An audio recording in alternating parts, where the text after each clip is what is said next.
Hey, and welcome to episode 14, Property Mastermind podcast with Hilary Saxton. And today we have the amazing Bob Andersen joining us for a podcast about the importance of having structure when you're doing a property development. And we're going to cover why you should, what will happen if you don't, the different types of structures, and that's probably about it. So let's jump into episode 14.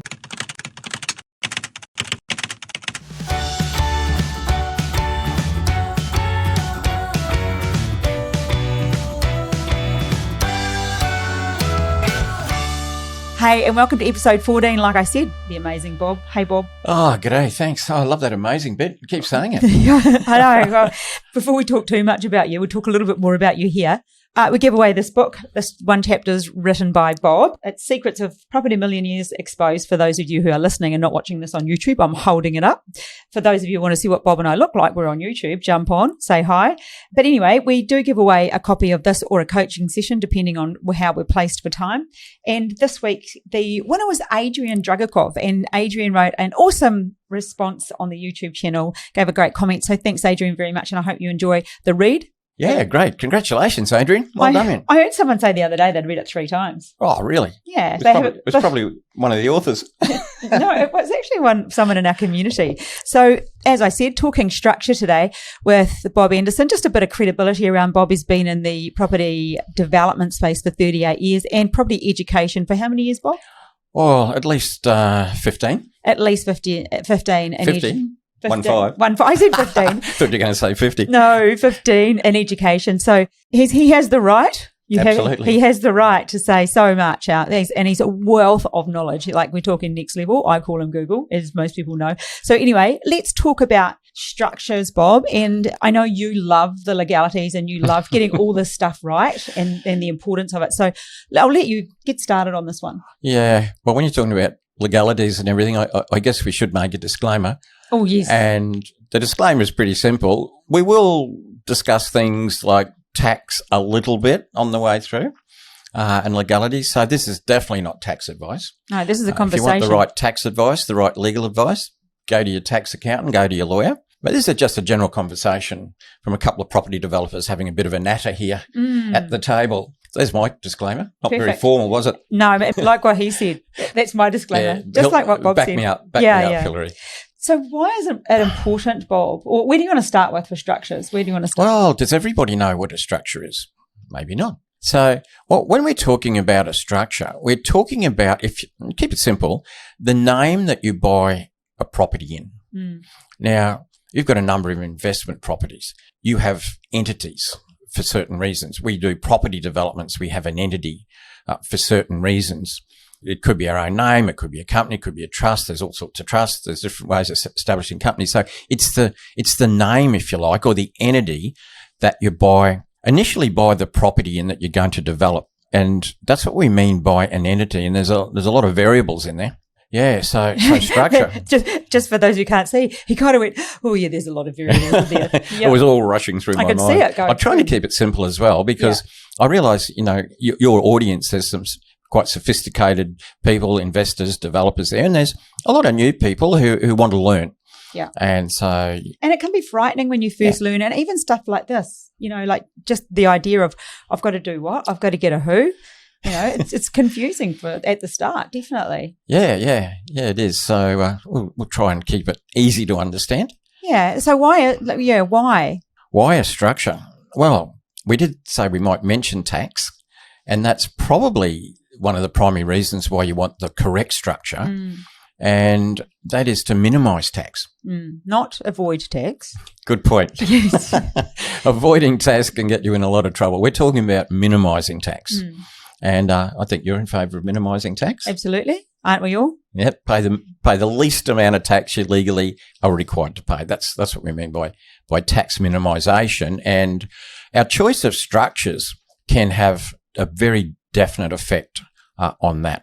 So that's a primary reason why you would choose it. I mean, we could go down that track quite a bit as well. The other reason is quite often, it's asset protection. And so what's our asset that we're trying to protect?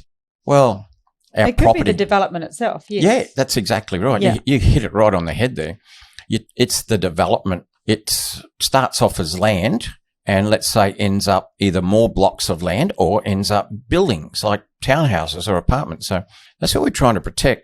Also ourselves, I guess, which raises another subject we might move on to in a little while, and that's how do you know which structure? Where do you go? All these sorts of things. It can be quite confusing to start off. So tax minimisation, an important reason. Asset protection, a second reason. And sometimes succession planning as well, because if you're going to develop property and hold it for the long term, you might be thinking down the track quite a bit about, perhaps transferring property to other, maybe beneficiaries or kids or spouses or whatever at some point. And if you don't do it properly at the beginning, you can end up paying, stamp duty and all sorts of things at the end that, had not thought about it. It can be expensive and messy, can't it? Very. And messy is usually expensive. So that's why you need to give a fair bit of forethought to what your intention is. And you know how important intention is in tax. Yeah. Because we've talked about that recently, that what you need to do is be clear on your intention of what you want to do with this property development. Yeah, the intention, like what you're in your head, what is the outcome you're after? Like, for instance, let's keep it simple. Let's say you're developing a duplex, 2 units, okay, duplex. What are you going to do at the end? Are you going to keep both of them for a long-term investment? Are you just going to sell them both and get cash? Or would you like to keep one as a long-term investment and sell one for cash? So 2 units, 3 different options. And that different intentions can mean a different type of structure. So how does somebody that's probably raises another question that is probably even another whole podcast. Like, how do you decide even on the intention? How would somebody, even listeners now might be thinking, good point, Bob, but I haven't really thought about whether I'd do that. And a lot of people might think that naturally you develop and sell, or sometimes we don't really consider that there are many varied options. Yeah, exactly. So how do they come up? How does somebody come up with that? Well, I guess it comes back to people's personal circumstances. As you know, what we find with a lot of students who come into our community and learn how to develop, sometimes they're short of capital. They're short of money. And so what they tend to do, at least for their first, 2 or 3 developments, is they sell what they develop. And that means they get a lot of cash in, money. Yeah, sure, you pay tax, big deal. The more tax you pay, the better. Yeah, well, yeah. I mean, it means you're earning a lot of money. It means you're earning a lot of money. Yeah. So, for instance, for a while they tend to do that. And maybe on their third or second or third, they start to keep some of the properties that they develop for long-term wealth. So we need both of those things. We need cash to live on and pay all our bills and give us the lifestyle that we want. And that's the cash we get from selling our developed properties. But we should always look at long-term wealth, building long-term wealth, and that's from holding property long-term. And that's the beautiful thing about property development is we can do both. So that intention, that decision that they're making right there, it comes right back to the structure that they need to decide on. What happens, Bob, if you change your mind? Say, I'm sorry, I'm throwing some questions in like I always do. If you're ever on our Q&As on a Wednesday night. You're allowed to change your mind. I often throw questions in. Yeah, say you've set up deciding you're going to sell. So you set your structure up there and then you end up changing your mind at the end. Is that a big problem? Or do you rather we get to this later when it all starts making sense? We can cover that. Intention's important. So if ever you get audited by the tax office, what they're really looking for, and not just regarding property development, but virtually anything, is what was your intention when you started this? So from a property developer's point of view, they try and ascertain what was your intention when you started this development.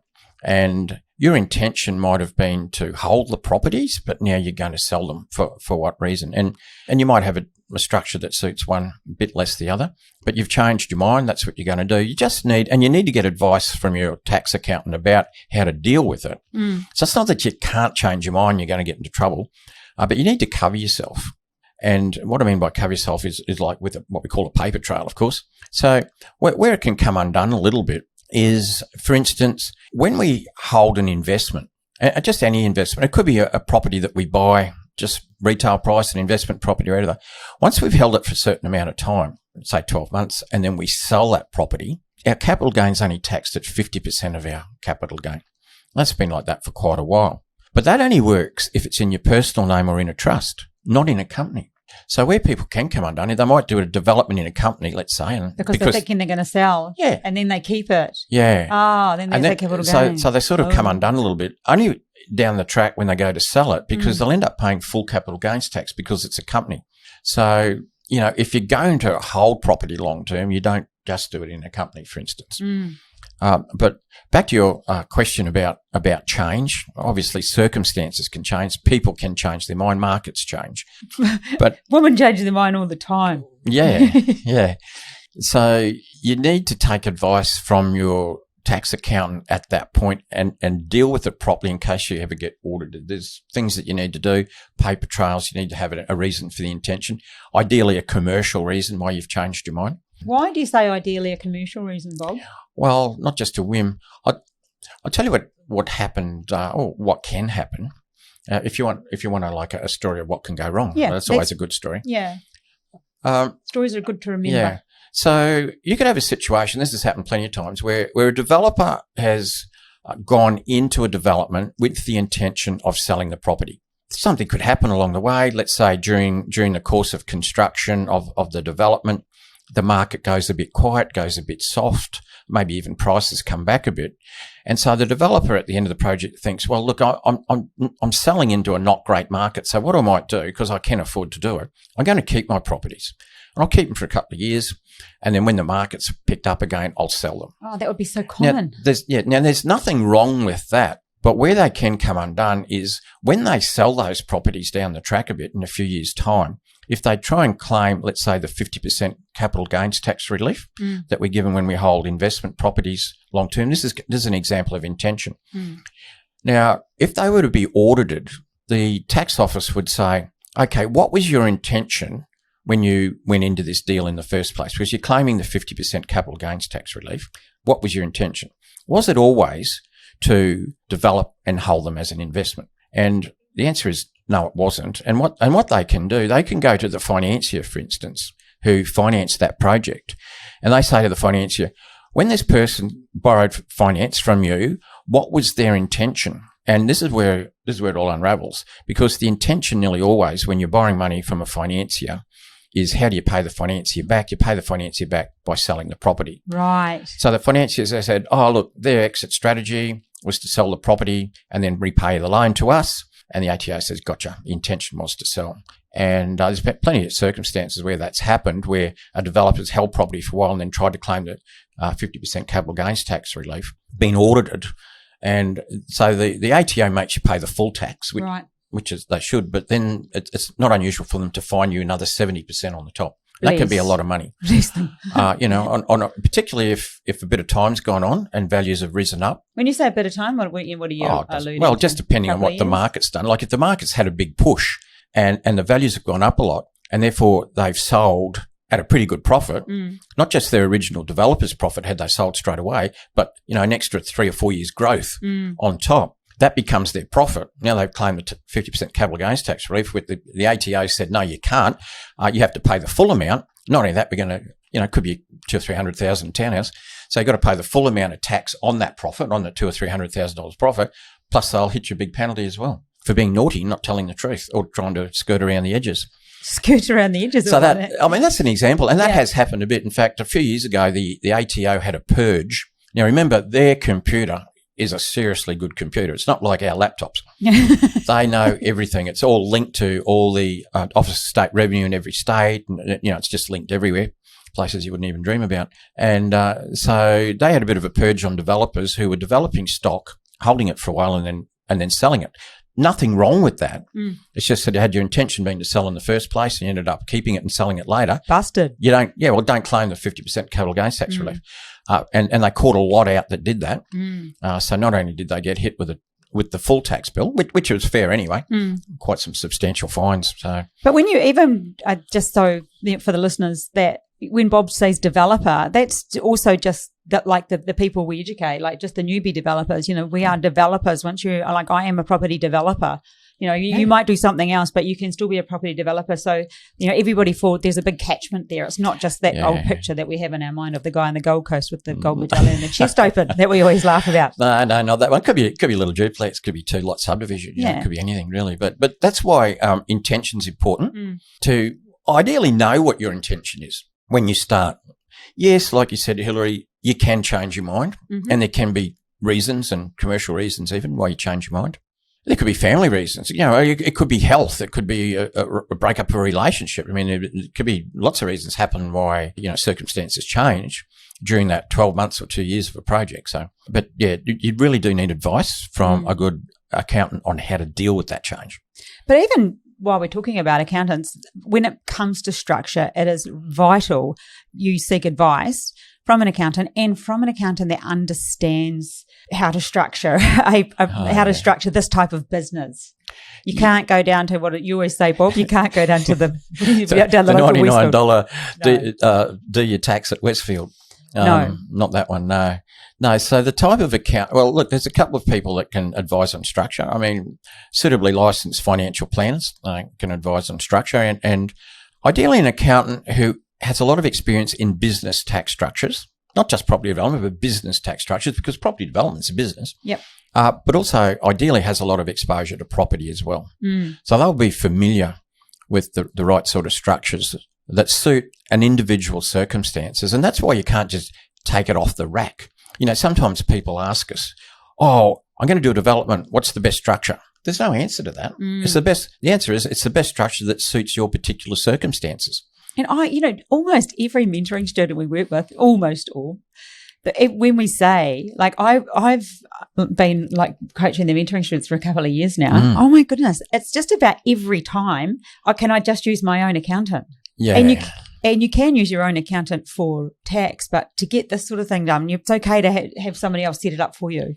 Oh, look, they're comfortable with their own accountant, but it might be that accountant's just fine for doing tax returns at the level that they're used to doing tax returns, but they might not be of a level that's really all over structures. And I've seen wrong advice from accountants. Yep. I've seen people pay a lot more tax than they should have by getting the wrong advice from the wrong accountant. Even people that have paid, far too much land tax, for instance, because of a bad structure. So, yeah, very important. It has a big impact there, doesn't it? Oh, it does. And there's all different taxes. I mean, if you think about it, on a federal basis, we've got income tax, capital gains tax, and GST. We've got sort of state-based taxes, not strictly taxes, but stamp duty, which is a transfer duty, but I'm going to call it a tax, and land tax, which is state-based as well. So there's 5 taxes to deal with. And look, you can't. They don't miss, do they? No, nobody misses you. They don't miss in Australia. They don't have half of those in New Zealand. Oh, God. Then you got the federal and you got the state. And then you go down to local government, which is our third level. You hear me getting wound up now. I'm on my soapbox. The third level of government, which is council. And they got their hands in for everything on a development as well, with all sorts of fees and contributions. And, there's people got their hands in our pockets. Sorry to the listeners, I've wound them up. Everybody's got their hands in your pockets, thank goodness. Anyway, when you do a property development, we can afford to have all those freeloaders sticking their hands in their pockets and in our pockets and taking it, and there's still plenty left for us. So I'll slow down, I'll calm down now. You got me going. So what about the types? Did we cover what types there were? Types of structure? Yeah. Yeah, well, there's an individual. I mean, we could buy in our own name. It might just remind me to talk a little bit about that in a moment, because people around that have bought properties, developments in their own name. But we could buy in our own name. We could buy in a company name. If we buy in a company, I suppose the question is, well, who's the shareholder? Is the shareholder an individual? Is the shareholder a trust? The shareholder could be another company that owns shares in the company. I mean, there's all these differences that it could be. Sounds like your paperwork. Yeah, but then it could be a trust. And if it's a trust, well, there's all sorts of trusts. Is it a unit trust? And if it is a unit trust, who actually owns the units? Is it a company that owns the units in the unit trust, or is it a discretionary trust that owns the units in the unit trust? And is it a unit trust? It could be a discretionary trust. It could be a typical sort of family trust that we hear about. That's a discretionary trust. So I guess what I'm saying is and that's not exhaustive, there's plenty of different types of structure, which is a good thing because that way you can pick the best one to suit your circumstances. So, yeah, lots of types, which is just reinforces what you and I say is get good advice. Yeah, because you don't need to know this. You just need to know the person who knows this. Oh, I love that. Yeah, it's something you don't need to know. No, you don't need to know. As soon as you were going around in that big circle, I was just like, oh, Bob. Yeah. I mean, every structure has its advantages and its disadvantages, and there's books, and you can go out and read it and fill your head up with it. As you know, I don't like. There's not a lot in my head, and mainly because I don't like filling it with stuff I don't need to be occupying space. You like it for fishing space, don't you, Bob? Well, yep, probably. And Joe Rogan. Oh, bit of UFC, bit of anything, but yeah. So, like for instance, some people have asked me complex questions about tax, and I wouldn't even know the answer. I said, I don't need to know that. I said, but isn't it important? I said, no, the only thing that's important, and then I used to quote my accountant's phone number. I said, the only thing that's important, I know his phone number. If I need to know any of that stuff, I'll just ring him. Like, I don't need to carry that around up there. I don't want to be an accountant. I don't want to carry accountancy stuff up there. I know the basics. Of course, I know the basics. That's all I need to know. I mean, we deal with architects every day of the week on design. I don't need to know what an architect knows. I need to know what the market wants so I can tell the architect, well, this is the sort of thing we need to design because this is what the market wants, because I've gone out in the market and I've seen it getting sold. Anyway, I'm on another subject. Yeah. So you asked me to remind you of people who buy stuff with their own name. Good point. I had a chap once who joined our mentoring program who had 3 quite substantial development sites, and every one of them was in his own personal name. We do not recommend developing in your personal name.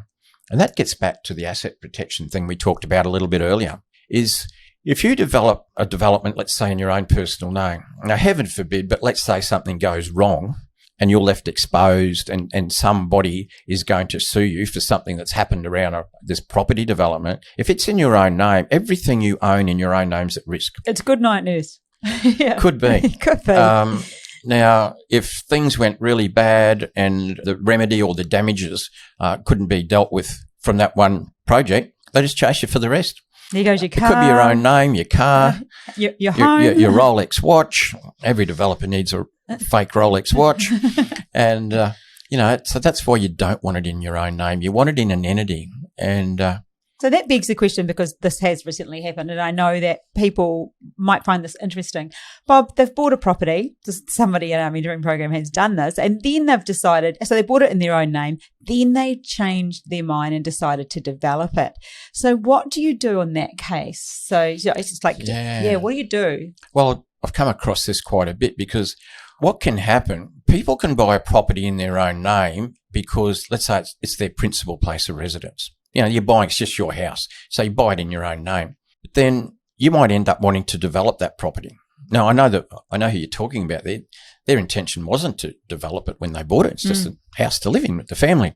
Now it's turned into a development proposition. And I've seen other people, for instance, who buy an investment property, could be 10 years ago, in their own name, because they were advised, well, buy it in the name of the highest income earner to maximise tax deductions that you get from owning an investment property. And there's nothing wrong with that advice.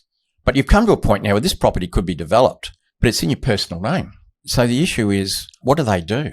Do they keep it in their own name, develop, take a risk that potentially they could be exposed if something goes wrong and you end up getting sued in your own name? Or do you take it out of your own name and put it into some sort of structure, be it company or trust or whatever the advice is? And like we just said before, we talked about 5 different taxes. You're going to incur stamp duty. Yeah, well, that's right. You take it out of your own name and put it into a structure. Stamp duty, you can't get away from that. And you may have to pay capital gains tax. It may have been your principal place of residence. That can have a different tax outcome than if it was an investment property. But like if it was an investment property you bought 10 years ago, the value's gone up a lot. And now if you take it out of your name into an entity, you're going to have a lot of capital gains tax to pay and stamp duty. So what do you do? And look, sometimes people just say, look, I'm going to pay so much tax if I take it out and put it into another entity. I'm just going to take the risk. It's unlikely something bad's going to happen and I'm going to get exposed. And it's kind of weighing up, like you're doing a FISO on both, like seeing what will cost, like there's the pros and cons financially, and then deciding on your own risk profile, well, I'm prepared to do that or I'm not. Yeah, well, you hit it right on the head there. Those two things are weighing up the tax implications. You might win on one tax and lose on another, and your accountant can calculate that for you. But yeah, how do you value risk? It's unlikely. It's a low likelihood, but sort of you're thinking about it for maybe 2 years. Yeah, exactly. Grey hairs start growing. It's all good. Yeah. Start losing your hair. Yeah, so, sometimes it's not necessarily somebody's fault that they got it wrong. They got the right advice back in the day, but see, circumstances and intentions change. That's the difference. It's not that it was wrong 10 years ago or 5 years ago and all of a sudden. It's that at the time, the intention was this, the circumstances were that, and it was correct. Now, circumstances, intentions different, requires a different structure, but it might be just too expensive. Have you ever made a mistake on that one, Bob? Way back in the early days when you were a rookie? I can't recall making a mistake. I've never developed in my own name. I was given that bit of advice very early in the piece. And as you know, we recommend people set up a separate entity for every development. Don't do more than one development at one time in the same entity. It's just that if ever anything did go wrong, and you always got to look at worst case scenarios, then one could contaminate the other. I'll just do the comma there. He doesn't mean don't do more than one development at one time. It's don't do more than one development at a time in the same entity. It's the comma. Yeah. Yeah. It's confusing, that one. It's like, no. I wasn't. Yeah. I know what you mean. I know what you mean. Yes. I think it was clear. Has everyone got that? Yep. Yes. I did. Yep. Hopefully everyone has. Yeah. So, you can use an entity, develop, wind that up and then use the same entity again. I tend not to. Look, it doesn't cost much to set up. Look, even if you're doing, let's say somebody chose a trust with a corporate trustee, that's a fairly common one. So a trust, possibly a discretionary trust with a company's trustee, number of people use that. It's only about $2,000 to set that up. And obviously it's a cost. It's fully deductible. A lot of people just do that every time they do, they finish a project, wrap it up, finish it, doing, another entity. And you might be doing them one at a time, or you might be doing a number of projects at the same time with a number of different entities. Yeah, so structure, it's you can go as deep as you like on that. I think we've covered enough. I think people would realise from listening to this that structure is important. Yep. And getting the right advice on how to structure would be absolutely vital. That is the thing. Try and work out, know what your intention is, get the right advice. Yeah, it can be complex, but not for the right accountant. Okay, so do you think we've covered it all off there, Bob? I think that's a pretty good go at structure. Is that a wrap? That's a wrap. Do you want to, in summary? What do you guys say? What do you want to You podcasters? I don't that's know. A wrap. Can it? Or is that a video? I don't know. Yeah, you're the one. I don't know. But anything in closing? No, I think we've closed. Know your intention, get the right advice. Yeah. Okay. Well, can't do better than that. I hope you find that useful information, everybody. And remember to like and share our podcast. I hope you understand now the importance of why you wouldn't not, if I've said that right. But yeah, like, share, and if you'd like to win a copy of our free book, then please comment favourably, or even if you give us a review on Apple Podcast, you can screenshot it and send that to me, Hilary@propertymastermind.com.au. If you're interested in property education that we offer, propertymastermind.com.au. Go check us out. But that's it. Episode 14, done and dusted. It's a wrap. Catch you next week. Bye.